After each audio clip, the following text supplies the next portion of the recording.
Dejemos que el deseo de eternidad, de felicidad, el deseo de Dios, el deseo de lo bueno, se haga presente en nuestro interior. Démonos un espacio para preguntar, ¿cómo está mi deseo de felicidad? ¿Cómo está mi nostalgia de Dios? Y es importante que la experimente, que la sienta, que la viva para meterme en el espíritu del Evangelio de hoy. Porque la pregunta que viene a continuación es una pregunta muy práctica, ¿no? ¿Qué debo hacer? La experimento, pero ¿qué debo hacer?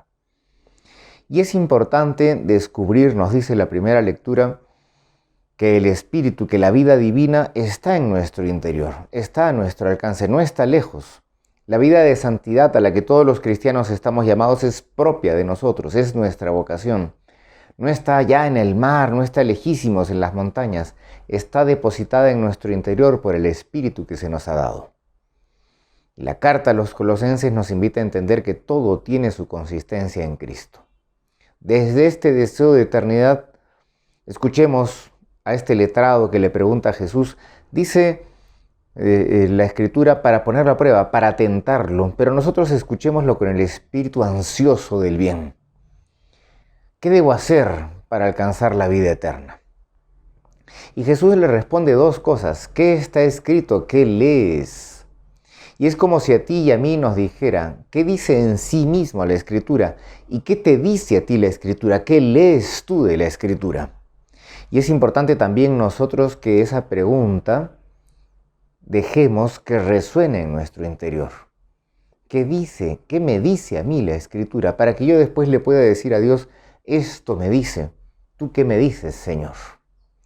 La gran respuesta es el amor, en la hermosa parábola que ahí está puesta. Y el amor representado en el amor a Dios, que lo entendemos, pero en el amor al prójimo, que es la parte que se nos hace difícil a veces de comprender. ¿Quién es mi prójimo? ¿Es el que me ata por lazos de sangre? ¿Aquel de quien me he hecho amigo? ¿De quien me cae bien es mi prójimo? Y Jesús nos dice, no, tu prójimo es aquel de quien tú te haces prójimo. Aprende a hacerte prójimo de las demás personas. Aprende a que tú seas la persona que sale al encuentro de los demás, no seas pasivo. El amor de Cristo nos impele en el interior a salir al encuentro de las demás personas, de todas. El Padre Segundo Galilea hacía 3 reflexiones importantes con respecto a esto. Él decía, en primer lugar, el amor al prójimo tiene que ser universal. No puede ser excluyente, no puede ser exclusivista, sino universal. Todas las personas pueden ser mi prójimo.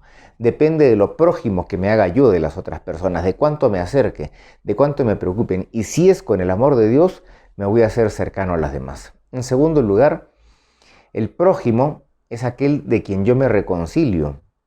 Es aquel de quien tal vez yo me he llevado mal, pero que busco la reconciliación. El amor implica la reconciliación, la paz, la pacificación, el ayudar a que otros se reconcilien, el enfrentar ese momento difícil y complicado para que el amor de Dios se haga presente ahí y brille en medio de la oscuridad de las tinieblas. Y tenemos demasiadas tinieblas y hay demasiadas rupturas. Por eso es importante el amor en la perspectiva de reconciliación con el prójimo. Y en tercer lugar, el amor al prójimo implica sacrificio, como hace Jesús, representado en el buen samaritano que atiende a esa persona, lo monta en su cabalgadura, da dinero para que lo traten, se preocupa por él.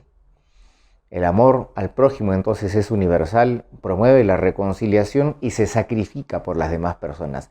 Vivamos ese amor y van a ver qué alegría, van a ver cómo vamos a estar viviendo ya el cielo en la tierra. Que tengan buena semana. Que amen mucho a Dios y amen mucho al prójimo y se hagan muy prójimo de las demás personas.